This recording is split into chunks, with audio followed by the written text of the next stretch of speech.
Buenas tardes a todas y todos. Bienvenidas y bienvenidos a la mesa redonda intitulada Parlamentos Ecosociales. ¿Se escucha? Pues yo quería agradecer a las personas que están haciendo la traducción, por empezar. Muchas gracias. Espero que no corramos demasiado. Y la propuesta de este encuentro es abrir un espacio de reflexión compartida sobre cómo distintas prácticas de investigación artística y arquitectónicas generan nuevos marcos para repensar la relación entre los seres humanos, los territorios y los ecosistemas que habitamos. Después de haber abordado los derechos ambientales, o mejor dicho, de la naturaleza, es decir, ¿no? Reconocer el mar o el agua o la naturaleza como sujeto de derechos y no como objeto de uso o recursos.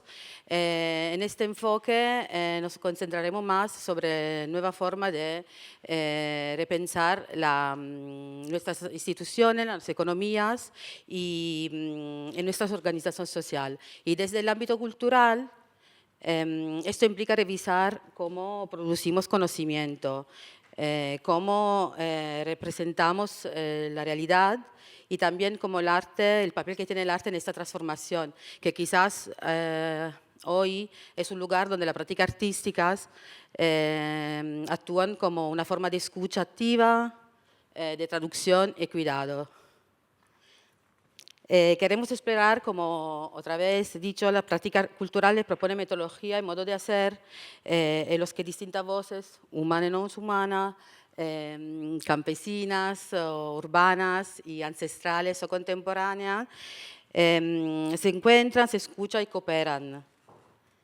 Y hoy nos encontramos con tres invitadas que desde distintos lugares, perspectivas y enfoques, y también contextos, digamos que comparten una relación común hacia a ciertas formas, bueno, a ciertos territorios y formas de vida que habitamos. Y empezaremos con Cristian Alonso, profesor y comisario con ecología híbridas del Delta de Llobregat, que trabaja sobre los conflictos territoriales ecológicos del Delta mediante el proceso colaborativo de investigación situada, combinando arte, ciencia y activismo. La artista Ana Moreno y profesora también, con el proyecto Marfantes, se investiga la relación entre arte, territorio e infraestructura que sostienen la vida, articulando un diálogo entre prácticas materiales, afectivas y pedagógicas. Y por finir, con comisaria, arquitecta, pensadora, Eva Franchi Gilabert, con Parlamentos de Agua, Arquitecturas Ecosociales Proyectivas, que es un proyecto ganador del pabellón catalano de arquitectura, que todavía se puede ver en Venecia. Nos invita a plantear el agua como sujeto político y arquitectónico capaz de articular otras formas de convivencia y pensamiento. Y con esta visión general me gustaría abrir la conversación entre nosotras. Y para empezar quisiera preguntaros sobre la metodología y los modos de hacer, cómo se desarrollan los proyectos y cómo activáis los espacios de escucha y de colaboración y de qué manera sus prácticas generan experiencia de escucha, cooperación y transformación colectiva. Cristian, a ti la palabra. ¿Se me escucha bien? Bueno, buenas tardes. Muchísimas gracias por habernos invitado y por crear este espacio de compartir, para intercambiar. Tengo tres... A ver, ¿cómo funciona esto, por favor? ¿Sí? Vale, perfecto. Bueno, nada, en primer lugar, bueno, me gustaría, en primer lugar, eso, agradecer, ¿no? Y en segundo lugar, me gustaría como entrar al grano y me gustaría empezar con una idea, ¿no? Que puede parecer una obviedad, ¿no? Y es que el delta no es un fenómeno fluvial, sino que es un fenómeno fluvial y marino, de hecho, ¿no? Los deltas se definen comúnmente como formaciones sedimentarias geológicas que se crean por la acumulación, por el traslado, ¿no? Y el desplazamiento y la acumulación y la compactación de sedimentos en la desembocadura de un río. Pero los deltas no solo son formaciones geológicas, sino que son ecosistemas vivos que destacan por su complejidad y destacan también por su fragilidad, ¿no? Y cuando hablamos de complejidad, hablamos de las relaciones entre la naturaleza, la cultura y la tecnología, ¿no? Los deltas son ecosistemas híbridos por definición, ¿no? Y, híbridos porque, bueno, y desde ese punto de vista, desde esa perspectiva de la hibridez, se puede pensar en los deltas desde la perspectiva queer y desde la perspectiva trans. Y eso es lo que os vengo a hablar ahora muy brevemente, ¿no? Los deltas son espacios de transición donde el agua dulce del río y el agua salada del mar se encuentran, se mezclan y se transforman mutuamente. Ese encuentro produce una ecología dinámica caracterizada por variaciones continuas, variaciones de salinidad, de humedad, de temperatura, de turbidez, caracterizada por procesos de sedimentación y de erosión simultáneos, por la presencia de especies anfibias y migratorias, y también caracterizada por esos límites geográficos difusos y siempre cambiantes. Los deltas no pertenecen del todo a ningún lado, ¿no? No son ni completamente terrestres ni completamente marinos. Y esa condición liminar, híbrida y cambiante es lo que lo convierte en un modelo ecológico que se puede pensar desde lo queer y desde lo trans. La ecología del Taika pues, subvierte esas posiciones rígidas, ¿no? Entre agua, tierra, dulce, salada, natural, artificial, y en fin, se caracteriza por eso de la fluidez, la interdependencia, la mutabilidad, la ambigüedad y la resistencia a la normatividad, ¿no? Entonces, el delta de Llobregat, estos dibujos que acabo de pasar son unas acuarelas hechas por Marc Herrero después de una visita de investigación que hicimos en el delta de Llobregat. Y nada, son figuraciones de estas especies trans. El delta de Llobregat es un biótopo natural cultural situado solo a 15 kilómetros del centro de Barcelona. Aquí en la izquierda veis la cuenca, el perímetro de la cuenca. Está delimitado entre Castelldefels, Montjuïc, Massís del Garraf, Collserola y el lado litoral. Básicamente, nosotros como proyecto de investigación transdisciplinar realizamos proyectos de mediación, de creación en el territorio, en el delta de Llobregat. Empezamos hace 10 años. El grupo está formado por Vicky Benítez, por Eduard Ruiz y por Chiara Sgaramella y Ferran Lega, que hoy están aquí presentes. Y que pueden completar la presentación. Este ecosistema proporciona hábitat a diferentes especies de aves migratorias, algunas de ellas protegidas, en peligro de extinción. Y es un enclave estratégico para muchas aves, ¿no? Migratorias que hacen la ruta de África y Europa, ¿no? Esto es un nido que hizo Eduard Ruiz de una especie amenazada que es la terrerola comuna, la terrera común, para la exposición Imaginarios multiespecies en la Capella. Al mismo tiempo, el delta de Llobregat es la zona agrícola más importante del área metropolitana de Barcelona y lo fue desde el momento que se descubrió un acuífero profundo a principios del siglo XX.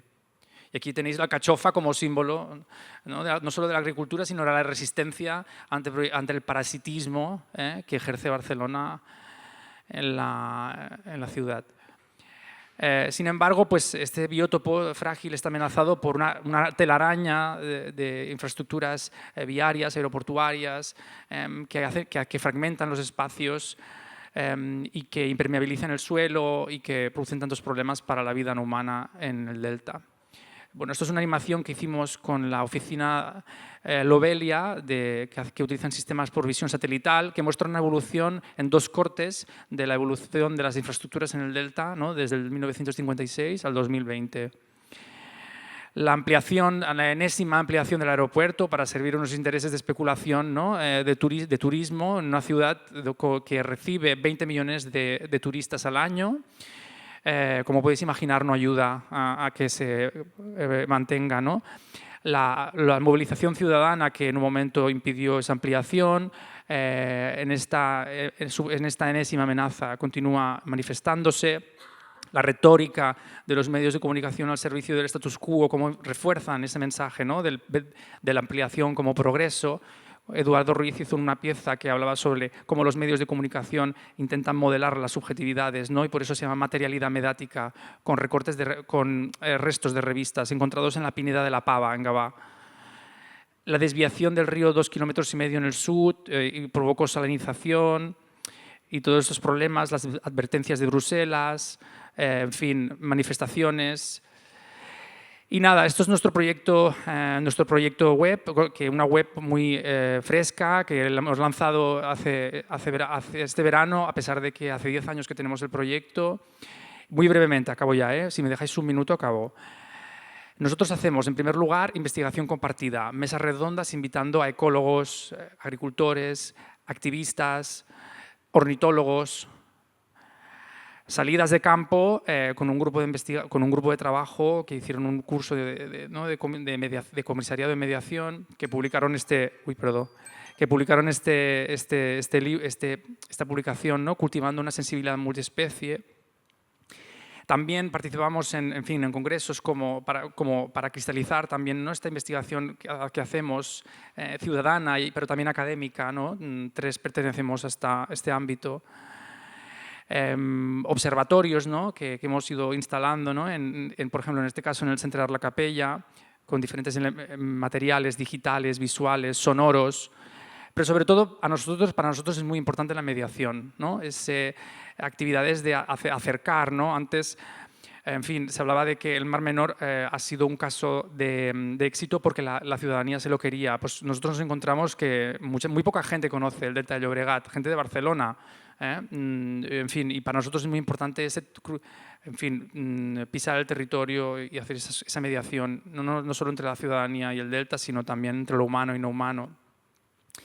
Ejercicios de especulación, de fabulación especulativa a cargo de Helen Torres, recorridos preceptivos que acaban también en publicaciones de código abierto, en fin, y proyectos que parten de ejercicios de mediación, pero que también cristalizan en proyectos sonoros, como el de Ferran Lega, que hoy podréis ver también una obra suya, y por último, proyectos de creación artística al uso, que también surgen como de esos proyectos de investigación, como el Jardín de Plantas Invasoras de Vicky Benítez, de 40 toneladas.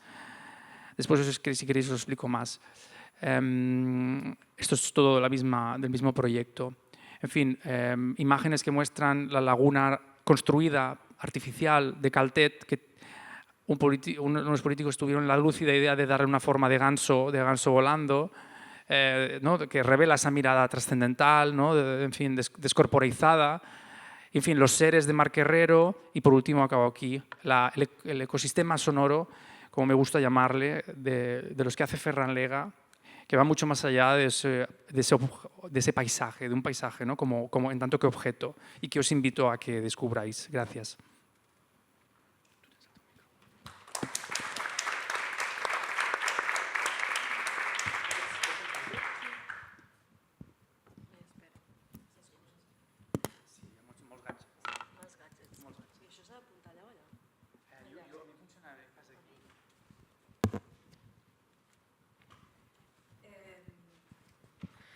Bueno, castellano, ¿no? Hablamos.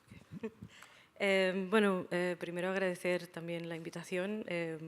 Para mí es muy especial presentar este proyecto porque creo que es la primera vez que hablo de esto en público, porque es un proyecto en proceso. Y siguiendo, vamos a saltar de delta en delta y tiro porque me toca, porque este proyecto está situado en el delta del Ebro. Y no voy a extenderme en explicar qué es un delta porque lo has hecho muy bien y en verdad pues digamos que la realidad del delta del Ebro se parece de alguna manera al delta del Llobregat, con algunas diferencias evidentemente, ¿no? O sea, es interesante pensar estos deltas como estos espacios híbridos. Para mí lo que me interesaba en el inicio de mi investigación en el delta del Ebro fue cómo se encuentra es un lugar de conflicto, ¿no? Y creo que incluso ya desde la batalla del Ebro, ¿no? Hay como todas unas simbologías en el paisaje que demarcan ya que es un territorio así, ¿no? Una de las personas involucradas en el proyecto me dijo que al delta no vas porque quieres, al delta no vas por casualidad, vas porque quieres, porque no pasa ninguna carretera por allí, ¿no? Y entonces ya esto ya para mí simboliza muchísimo la situación de este paisaje. También porque está al límite entre esta idea de lo natural, lo que por ejemplo, ¿no? Desde la ecología podríamos considerar como lo que queremos preservar, lo deseable, ¿no? La naturaleza, como podría ser la diversidad de las aves en el delta, y lo artificial, que en este caso podría ser, por ejemplo, el cultivo del arroz, las moscleras o las salinas.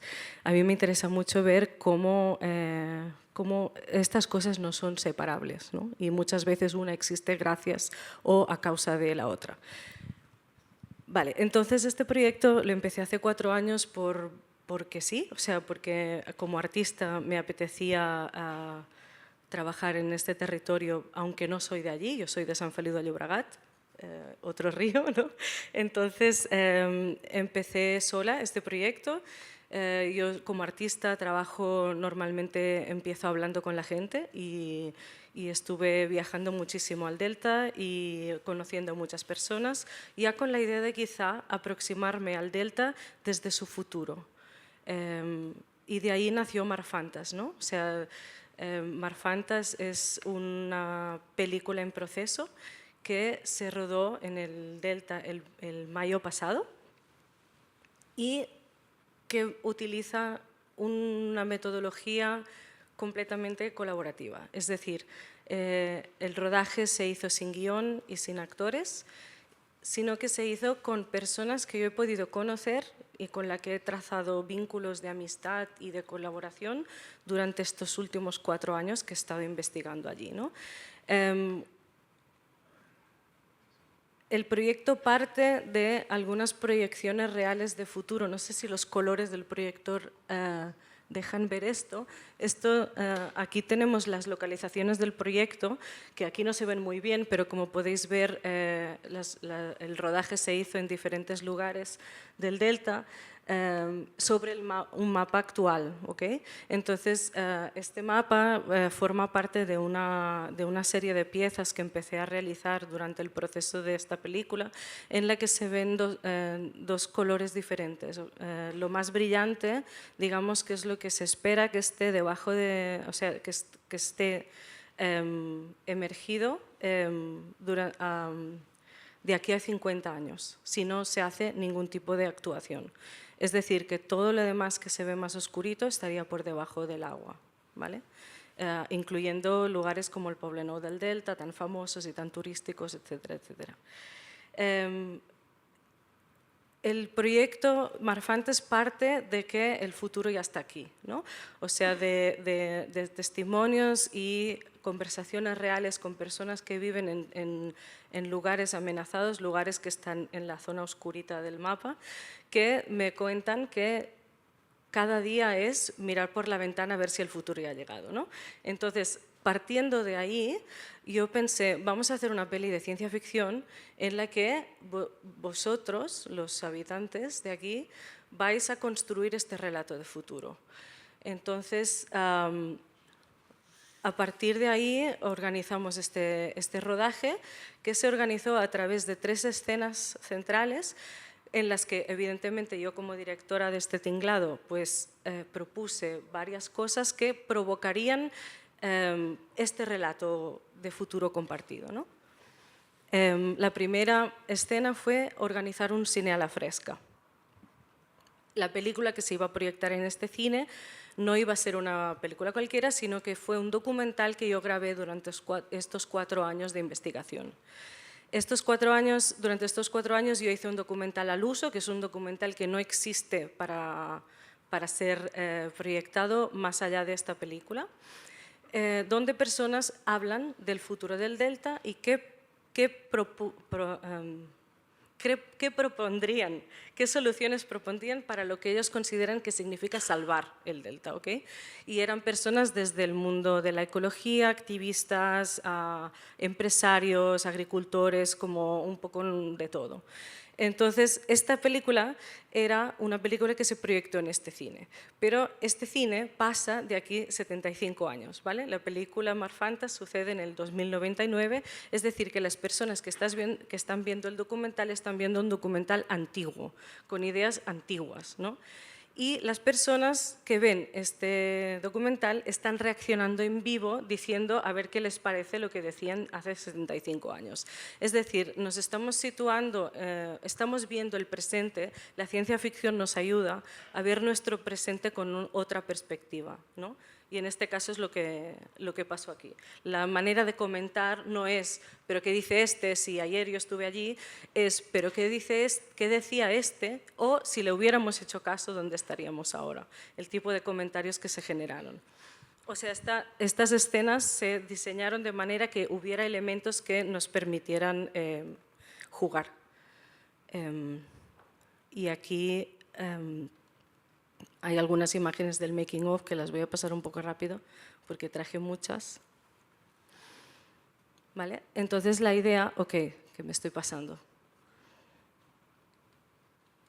Vale, la escena 2 era, hicimos una paella popular en la que nos comíamos, era una paella de cangrejo azul, que es una especie invasora. Ya voy a dar más detalles si acaso, ¿no? Pero la idea es que los elementos, pues durante la comida evidentemente se comentaba sobre esta especie que en el año 2099 ya se volvía folclore gastronómico. Y luego pues había otra escena donde los kayaks y los caballos dialogaban de alguna manera, ¿no? Porque si hay alguna cosa que me interesaría destacar, ¿no? Es como a veces como en el... Y es que esta no es una peli sobre catástrofes, sino que es una película de después de la catástrofe. Y de alguna manera me interesaba ver qué generaba en las personas que trabajaron conmigo, qué tipo de relatos podía generar eso, ¿no? Y una de las cosas que no teníamos muy claras era que las zonas oscuritas del mapa seguían existiendo, aunque estuvieran debajo del agua. La tierra firme ya no era prioritaria en ese territorio, sino que el compartir en el agua era igual de relevante que compartir en tierra. Y por eso estábamos ahí con los kayaks y todo esto. Entonces, ahora viene el kit de la cuestión, que es cómo montamos esto. Y ahora tengo 9.000 horas de footage que tienen que volverse película. Y ahí es donde entra que, bueno, ahora estoy enredada con la Fundación Caraso precisamente, haciendo un proyecto en sí mismo con el montaje de esta película. Vamos a hacer una metodología de montaje colectivo a través de varios encuentros en el territorio con las personas que estuvieran involucradas en la película, generando dinámicas para ver cómo construimos la narrativa juntas, ¿no? Es decir, cómo cogemos todo esto, estos son stills en bruto, cómo cogemos todo esto y generamos un relato que no va de la catástrofe, porque si preguntas en el Delta, están hartas de que solo se hable del Delta cuando pasa el Gloria, por ejemplo, porque de la Dana de hace 15 días casi no hemos oído hablar, ¿no? Y cómo construimos un relato del después, ¿no? Como me dijo una de las personas involucradas en la película, el Delta no es el arroz, el Delta no es el parque natural, las aves ni las muscleras, el Delta es un modo de vida. Es decir, que el Delta puede seguir existiendo de la misma manera que la naturaleza puede seguir existiendo después de. Y bueno, la primera sesión va a ser el día 16, súper prontito, ya la tenemos preparada. Y a partir de ahí se va a ir paulatinamente editando la película hasta que esperemos que en mayo o así del año que viene tengamos Marfantes. Y ahí.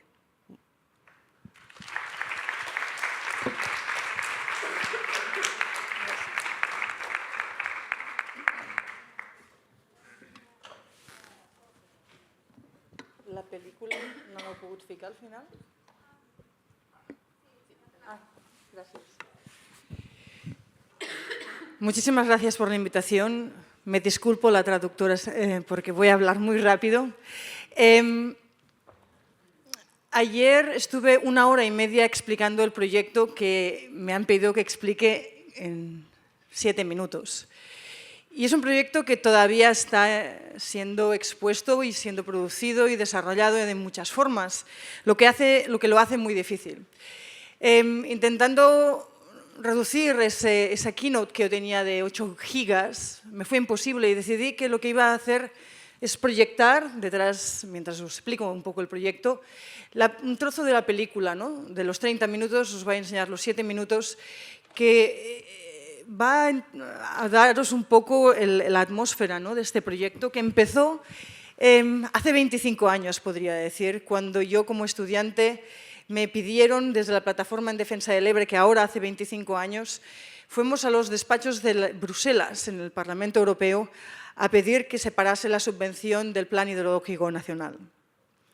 En ese momento yo no me daba cuenta que esas vivencias continuarían 25 años después, cuando Mireia Luzárraga y Alejandro Muiño, de los arquitectos de TAC, vienen a mi despacho, cuando yo estaba de 8 meses embarazada, a decirme que querían presentarse para el pabellón de Cataluña en Venecia, a hacer un proyecto que podía hablar sobre el delta del Ebro, que podía hablar sobre el agua, que podía hablar sobre todas estas cuestiones, ¿no?, que hemos estado hablando aquí, y casi resulta una gran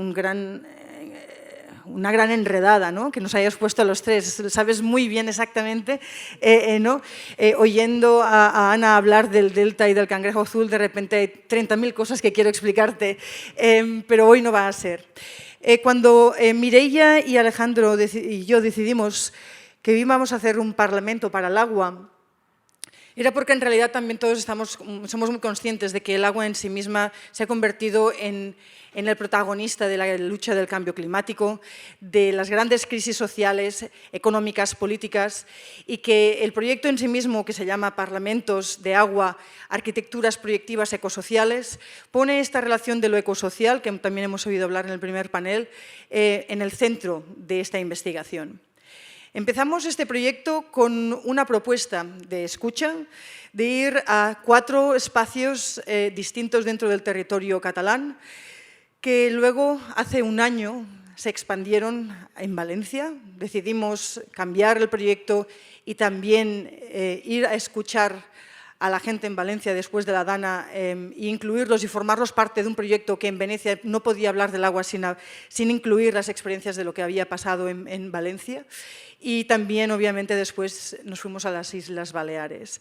En cada uno de estos proyectos, de estos eventos, de estas escuchas, nos asociamos con instituciones culturales locales. La primera fue con La Panera y con su director en ese momento que tenemos aquí en el escenario, donde lo que pedimos fue, ¿no?, enviamos un Excel donde decíamos queremos gente de la agricultura o de la pesca o de la ramadería o del sector primario.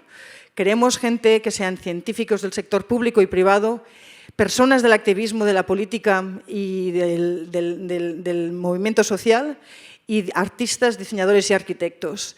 Queríamos gente de diferentes generaciones y gente de diferentes géneros. Y con ese Excel, ¿no?, yo siempre digo que mi curaduría empieza con un Excel, producimos esos espacios, estos encuentros, donde en cada espacio hacíamos 3 preguntas. Cada una duraba 1 hora. ¿Cuál es el problema en tu campo en relación al agua que quieres poner sobre la mesa? Y en esas mesas, que las poníamos sobre 7, 8 personas, me encantaba cuando la persona decía, mi problema eres tú. Porque en realidad aquí uno de los grandes problemas que tenemos es que esas conversaciones que tendrían que suceder dentro de nuestras ciudades, de nuestros territorios, no tienen lugar.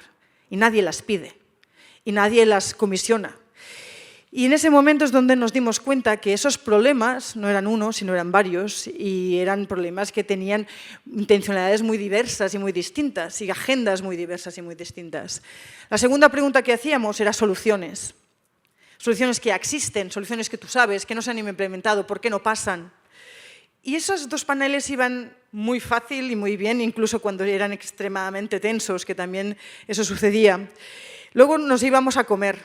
En el delta del Ebro nos íbamos a comer una paella, no de cangrejo azul, eso tampoco no lo voy a explicar por qué, pero y en la comida ahí que la conversación continuaba y ahí es donde les empezábamos a pedir que empezasen a pensar sobre los deseos.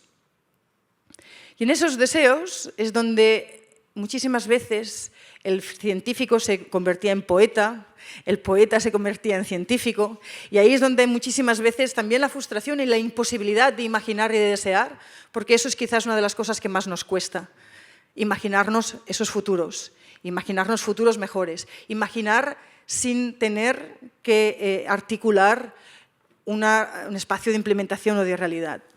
Y ahí lo que hicimos en cada una de estas 6 sesiones fue escuchar y tomar nota.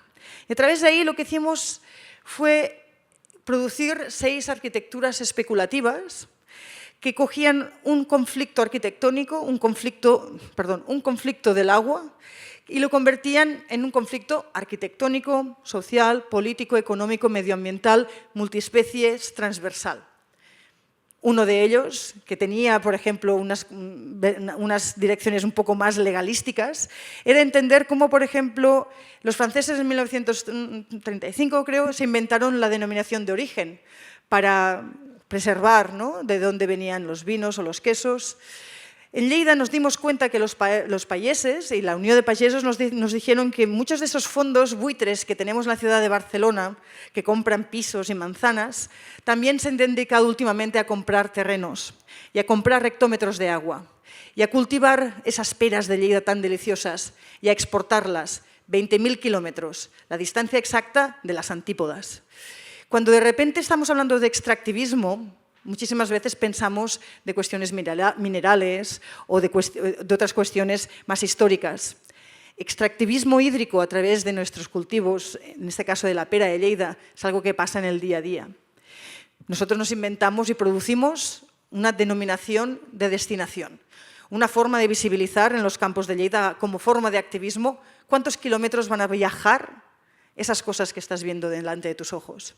Y eso, la idea de intentar, ¿no?, visibilizar esa destinación, esa distancia de 1.000, 2.000, 5.000, 20.000 kilómetros, es algo que para nosotros sería, obviamente, una conversación a tener con grandes abogadas, como hemos visto antes, pero es para nosotros una conversación importante tener también dentro de nuestra sociedad, no solo como consumidores cuando compramos cosas sobre proximidad, pero cómo permitimos que en nuestros territorios se produzcan ciertos alimentos que acaban siendo desplazados hídricamente, pero también muchísimas veces polutando con nitratos esos subsuelos de esos acuíferos que acabamos consumiendo de otra forma.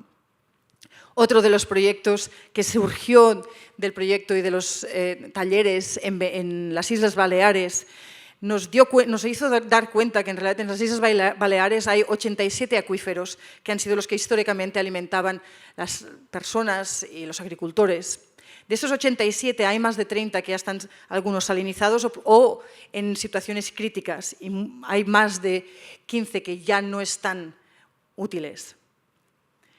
Muchísimas veces decimos, yo soy de Pollensa o yo soy de esa ciudad, pero nunca sabemos de qué acuífero somos nosotros. Entonces lo que creamos fue una nueva conciencia a través de unas placas que se pondrían en cada casa diciendo de qué comunidad acuífera cada uno de nosotros somos o vivimos.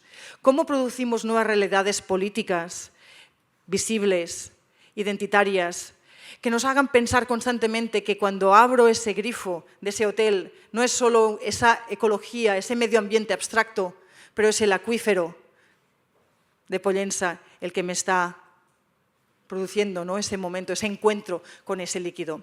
Entonces, cada uno de esos objetos que se han manifestado en diseños, y os invito a todos a ir a Venecia, lo que han hecho es darnos también unas escalas de lo que la arquitectura es, ¿no?, pero también de lo que la arquitectura puede ser, que es ese espacio de especulación, de proyección, de futurismo, de crítica, de un espacio que ha sido diseñado y comisionado por nadie, ¿no? Y es algo que como arquitecta especulativa, como comisaria de problemas, ¿no?, y de preguntas imposibles, nos ha dado muchísima esperanza de cómo también desde la arquitectura, una disciplina que es posiblemente de las que siempre observamos como de las extractivistas, consumistas, ¿no? Podemos empezar a reparar, ¿no? Y empezar a repensar el agua no solo como un recurso, sino como un espacio político, como un espacio cultural, como un espacio ecosocial. Este proyecto no solo ha tenido esa dimensión de esos talleres de futuros, con esas arquitecturas expositivas de los tótems, que cada uno de ellos tiene una agencia y algunas, como las puertas hídricas en Valencia, esperemos que acaben siendo adoptadas por los espacios jurídicos y legislativos de la arquitectura contemporánea, como vosotros sabéis y como podéis observar cuando uno sale de una sala, de un museo, de un espacio público, las puertas tienen que abrir hacia afuera. En Valencia nos explicaron que algunas personas no podían abrir esas puertas, porque una vez hay más de 20 centímetros de agua, esa puerta ya no puede contra esa presión del agua. En zonas inundables, la legislación tendría que ser modificada y demandar que las puertas sean abatibles en las dos direcciones. Y eso es lo que nosotros proponemos en Venecia, y eso es algo que es una reflexión muy pequeña en relación a las miles, ¿no?, de horas que hemos pasado con las personas conversando sobre cómo repensamos la arquitectura desde la crisis hídrica, desde el cambio climático y desde este nuevo paradigma. El proyecto tiene dos otras besantes. Una de ellas es un atlas que se llama waterparlaments.org. Os invito a todos a ir ahí. Es un proyecto que en realidad nos surge desde la frustración de saber que muchísimos de estos proyectos nunca nos hubiésemos encontrado si no hubiese sido por este evento. Que la promesa que Internet nos hizo en 1996 de que estaríamos todos conectados ha sido mentira. Y que encontrar proyectos del agua que tienen la perspectiva ecosocial como su centro no es fácil. Entonces esperamos que esta página web, esta plataforma, este atlas, que ahora ya tiene 130 proyectos de todo el mundo, sea un espacio de referencia y un espacio de consulta para diferentes investigadores, artistas, arquitectos, ingenieros, agentes públicos y privados para desarrollar, ¿no?, espacios de alianzas y de encuentros entrelazados. Y quizás ya para acabar, el último proyecto que ha surgido de este proyecto, que tiene muchísimas facetas, es este libro que tengo aquí en mis manos, 100 palabras para el agua, un vocabulario, o 100 Words for Water, a Projective Ecosocial Vocabulary, que es un libro que se ha publicado con Lars Müller y ha sido un proceso en sí mismo precioso, que ha sido preguntarle a 100 personas de todo el planeta, de diferentes generaciones, de diferentes culturas, de diferentes disciplinas, que nos definieran una palabra alrededor del agua.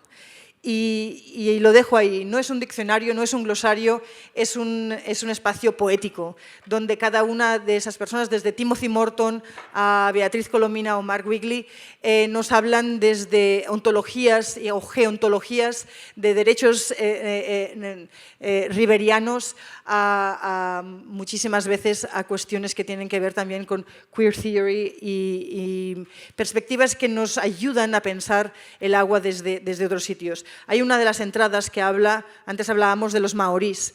Los maorís, cuando les preguntas ¿de dónde eres?, siempre te dicen de dónde son en relación a un cuerpo de agua. A mí cuando la gente me pregunta de dónde soy, yo nunca digo si soy de la partida de Dal o de Deltebre, siempre digo que soy del delta del Ebre. Un cuerpo de agua, un cuerpo de tierra, un espacio ambiguo, un espacio que no he hablado de ese proyecto aquí ahora, pero lo vamos a presentar también en el 2026 como parte de la Capital Mundial de la Arquitectura aquí en Barcelona, en las Tres Chimeneas. Así que también, si no podéis ir a Venecia, os invito a unirnos en junio ahí. Gracias.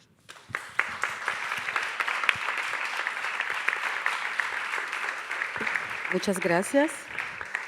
En el encuentro, una de las claves, el encuentro de hoy, una de las claves es pensar cómo podemos incrementar los espacios de toma de decisiones y para ello es clave tejer nuevos vínculos entre nosotros, entre los no humanos y cómo creéis que desde el arte eso puede suceder y también cómo pueden las prácticas culturales contribuir a generar nuevas institucionalidades y gobernanza ecológicas.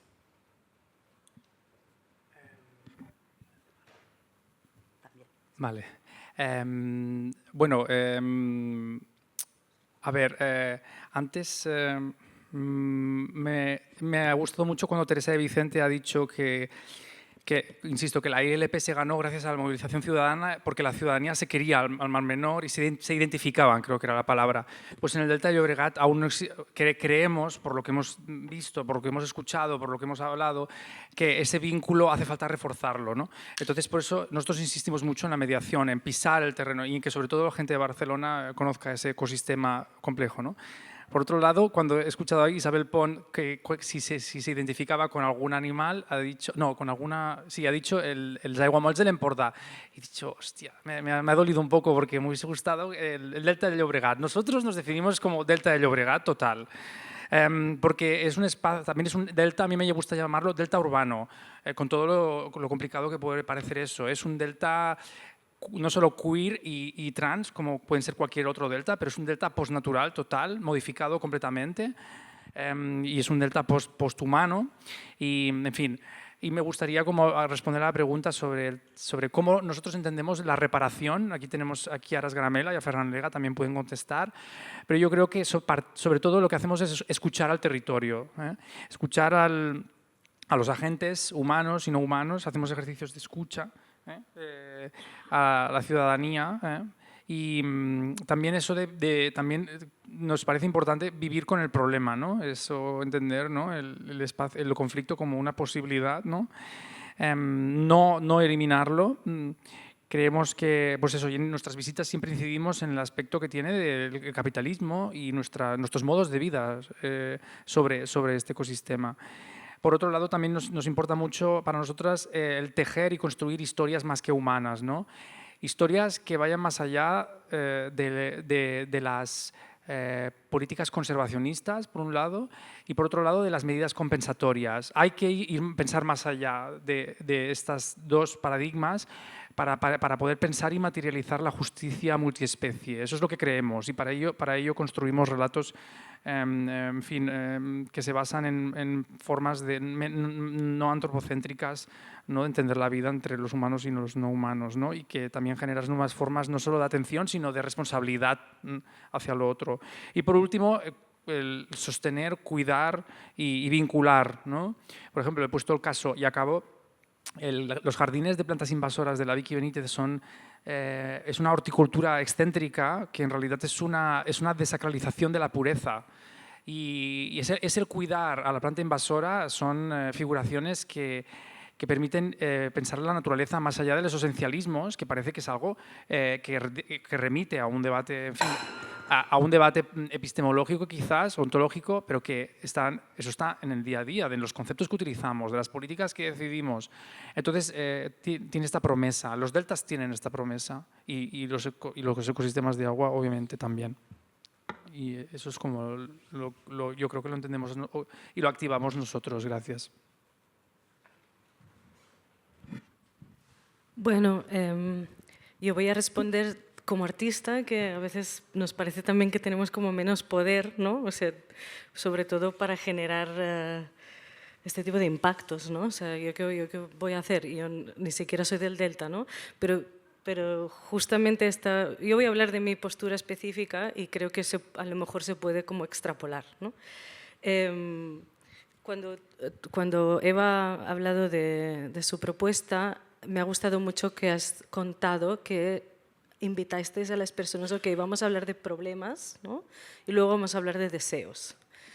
Yo creo que en este caso yo decidí situarme más en esta parte del deseo, porque sí que es verdad que el Delta es un territorio muy activista y muy organizado, aunque súper invisibilizado, ¿no? Hay la plataforma, que si el Sediments, que si... O sea, y hay unas cabezas muy conocidas, que gritan muy fuerte, ¿no? Pero también hay todo un sector de la población que nunca habla, pero que piensa y dice mucho, ¿no? Entonces, creo que me dejé llevar bastante durante el proceso de a ver quién iba a participar en esta película por estas personas que yo iba conociendo que quizá no tenían un discurso muy aprendido activista o legal o, ¿no? O sea, o científico, ecologista, pero que están viviendo con estas preocupaciones, estas problemáticas siempre, ¿no? Y yo creo que ahí lo que ocurrió fue que hubo una canalización del entusiasmo muy bestia. Y este entusiasmo también nos llevó a querer contar qué significa el delta más allá del Gloria, más allá de la Dana, más allá de esto, ¿no? Y yo creo que también tejer este tipo de narrativas es muy empoderante.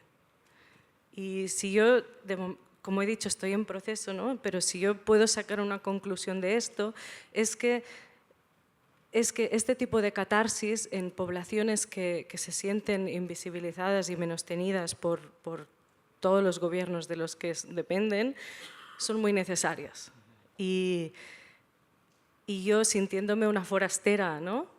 Puedo decir que solo tengo palabras de admiración y de agradecimiento al entusiasmo que Marfantas ha despertado, sin ser yo una plataforma de nada. Yo soy una artista visual, espero que se pueda exponer en sitios chulos, ¿no? Y la peli se pueda ver en sitios increíbles, pero no soy TV3, ni La 1, ni soy, ¿no?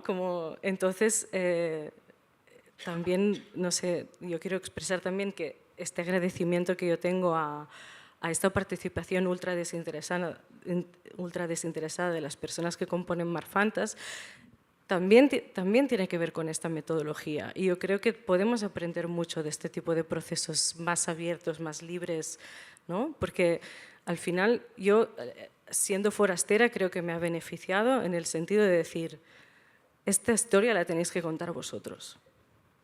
Y a partir de ahí vamos a ver cómo la cuentan ahora.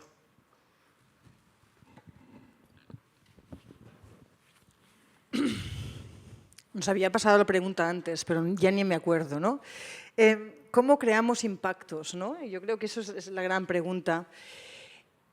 A mí me encanta el momento de la inauguración, cuando están los directores de las instituciones comisionantes, los políticos de turno, donde ahí tienes la ilusión de que el arte, ¿no? Sea una película, la exposición, sea lo que sea, puede llegar a conectar y hacer que en ese momento de pasillos, de políticas, de estrategias, de futuros que los políticos y los dirigentes de instituciones con gran capacidad de impacto tienen, ese momento, ¿no? Visceral que han tenido llegue a tomar, ¿no? Llegue a pesar. Y ahí es donde yo me encantó, ¿no? Cuando vino la consellera de Cultura en el pabellón de Cataluña en la inauguración de Venecia y le explico, y hay uno de ellos, ¿no? Que es en realidad, en Cataluña no tiene un plan forestal, España no tiene un plan forestal, Europa no tiene una estrategia forestal y tenemos un gran problema, como hemos visto este verano, de incendios. Nosotros esto lo estábamos diciendo muchísimo antes de estos incendios, pero también empezamos a hablar de las cuestiones de agua y de la sequía cuando Barcelona estaba en una alarma absoluta sobre problemas de agua, ¿no? y de una sequía que ha llevado casi 3 años cazándonos. Entonces, a veces el arte llega temprano, ¿no? Yo siempre digo, la arquitectura siempre llega tarde. Y a veces llegamos a la hora. Y a mí siempre me gusta llegar temprano y que podamos ir estirando, ¿no? Que podamos ayudar a la gente a ir donde queremos ir. Pero a mí lo que me gustaría poder hacer, ¿no? Con este proyecto, que todavía no lo hemos hecho, es volver. En Lleida, en Girona, en Valencia, en Baleares, esas comunidades, esas personas que se encontraron casi por primera vez, dijeron, es que nosotros sabemos quiénes somos, pero nunca nos habíamos hablado. Y eso es alucinante, ¿no? Entonces, yo me pregunto, ¿tendríamos que constituir esos parlamentos de agua como una capacidad de una institución que una vez al año, una vez cada 3 meses, una vez cada 2 años van y se convocan, ¿no? No solo a esas personas, sino a la ciudadanía a hablar sobre el agua, porque en realidad todos somos agentes del agua. La gente quiere ser partícipe. Cuando tú eres un individuo y quieres tener una infraestructura hídrica distinta que la normativa te permite, ¿qué puedes hacer? ¿No? Yo creo que en realidad esos parlamentos de agua tendríamos que abrirlos. Entonces yo creo que, bueno, son cosas, son pensamientos, que es como, ¿cómo puedo continuar ese proyecto? ¿Cómo puedo cerrarlo? ¿Cómo puedo enseñarles esta película, ¿no? a la gente que generó el contenido para hacerla? Pues, y creo que en esos momentos de vuelta, ¿no? Cómo uno devuelve a esas comunidades como creador y les empodera a continuar con esas ideas que han surgido de ahí. Para mí, yo creo que eso es relevante, para darles también la capacidad de crear, ¿no? Y, obviamente, la plataforma en defensa del Ebro es quizás, y la conversación en el Delta del Ebro, la tuvimos en Amposta, en el Centre d'Art Lopati, ahí sí que se conocía todo el mundo, ahí sí que todo el mundo ya habían luchado, ¿no? ya habían bailado delante de todas las instituciones, yo con ellos. Y eso es muy bonito darte cuenta cuando un territorio está cohesionado y también es muy consciente de la ignorancia sistematizada de las políticas nacionales, ¿no? en relación a ese territorio. Entonces, toda activación es bienvenida, ¿no? en ese sentido. Pero para mí la manera en que el arte es capaz de provocar cambios reales en la sociedad, no lo sabes cómo funciona. Y por eso el arte tiene que continuar existiendo y son instituciones que la gente tiene que visitar. El fin de semana después que inauguramos en Venecia, las compuertas del pantano de Mequinensa decidió enviar sedimentos hacia el delta. Y era todo lo que estábamos haciendo. Habíamos empezado una estructura de protesta y todo el proyecto iba sobre... Y dices, nos miramos y te quedas y dices, ¿hemos tenido algo que ver con eso? Y te gusta pensar que sí, ¿no? Pero obviamente, seguramente no. Pero ahora viajaremos con la exposición a las Islas Baleares. ¿Seremos capaces de hacer que esas placas de los acuíferos sea una iniciativa que el gobierno balear decida hacer? Pues yo espero que sí, pero ¿cómo lo vamos a hacer? Pues no lo sé, porque no tenemos el tiempo, la agenda, no hay remuneración más allá de un proyecto que haces para Venecia, ¿no? Y de repente te encuentras muchísimas veces como creador con millones de ideas que crees que podrían tener un gran impacto y que necesitas de instituciones como hemos oído antes, ¿no? Que te ayuden, que te acompañen en ese proceso para que el impacto del gran esfuerzo que has creado de forma artística tenga la capacidad de llegar a una sociedad que necesita, yo creo, de la imaginación y de la creación de comunidades creativas y artísticas, y yo me pongo como arquitecta dentro de ellas, para que la sociedad vaya muchísimo más allá y esas normas vayan cambiándose, ¿no? Muchas gracias. Quizás el público quiere hacer alguna pregunta. Sí, ¿no? Quizás no. Pues, bueno, parece que en todas vuestras prácticas hay una dimensión de la reparación, ¿no? Que ya Cristian comentaba, y también de frustración en algún momento. Y también me parece que con vuestros proyectos habéis detectado, ¿no? Cosas como, por ejemplo, que el Delta de Llobregat no se conoce tanto, entonces trabajáis como una forma de activismo cultural, ¿no? Para que esto se conozca más. Y al revés, vosotras habéis encontrado como un gran entusiasmo, ¿no? De las personas en participar en estas arenas, ¿no? De toma de palabras y tal. Y nada, ¿qué significa para vosotros reparar? Y si queréis decir algo más en torno a esto y esa potencialidad que tienen, ¿no? Estas prácticas, esos proyectos. Yo creo que para mí uno de mis dilemas o una de mis frustraciones es de nunca llegar a suficientemente gente, o de nunca llegar a todas las personas que quizás se beneficiarían más, o de no llegar a todas las personas que quizás me podrían decir más cosas que serían importantes, ¿no? Y esa limitación, ese trabajo de campo de que cómo puedes convocar, ¿no? Esa idea de cómo hacer una invitación y cómo hacer una buena invitación. Y eso, yo, de hecho, ahora estoy trabajando en un proceso de crear una nueva tradición. Quiero crear las tradiciones, ¿no? Cuando vas a las fiestas mayores, ahí tienes gente de todas las generaciones, ahí tienes gente de diferentes formas de ser, porque no estás hablando de una cosa, estás creando un espacio de encuentro. Y ahora estoy en ese proceso creativo de crear una tradición para que podamos hacer ese acto, ¿no?, de demostración, de manifestación de una forma distinta, porque creo que la sociedad está demasiado marcada por rituales religiosos que quizás ya no procesamos, rituales consumistas que tampoco nos interesan. Entonces, crear rituales que estén a la par con estas nuevas perspectivas y conciencias ecosociales, para mí es importante para incluir a todo el mundo. Bueno, reparar es mucha responsabilidad para una artista precaria. Entonces, me parece importante esto, porque a veces tendemos a confundir las misiones de quién somos y las profesiones, ¿ok?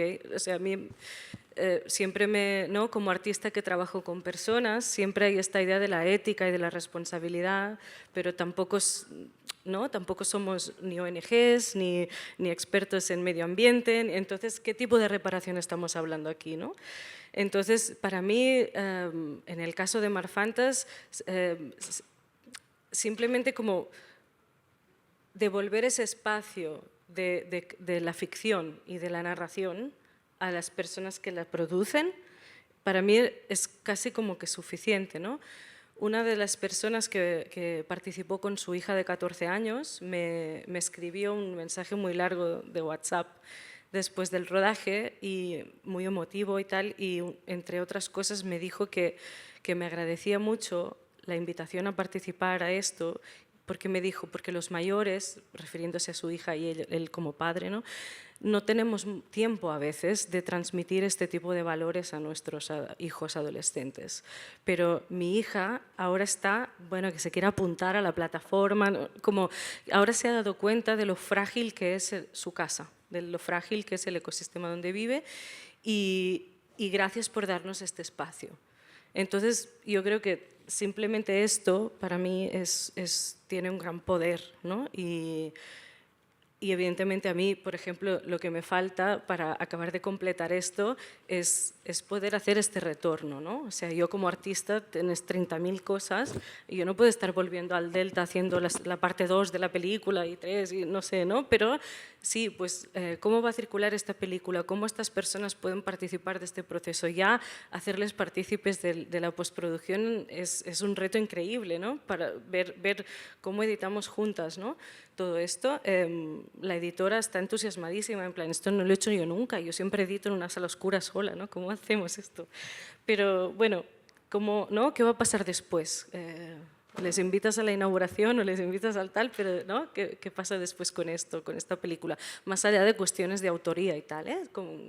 ¿Cómo les sigue perteneciendo? Esto es algo que me gustaría trabajar. No sé. Simplemente insistir en el hecho que para nosotros entendemos que lo que está roto o dañado es el vínculo afectivo, ¿no?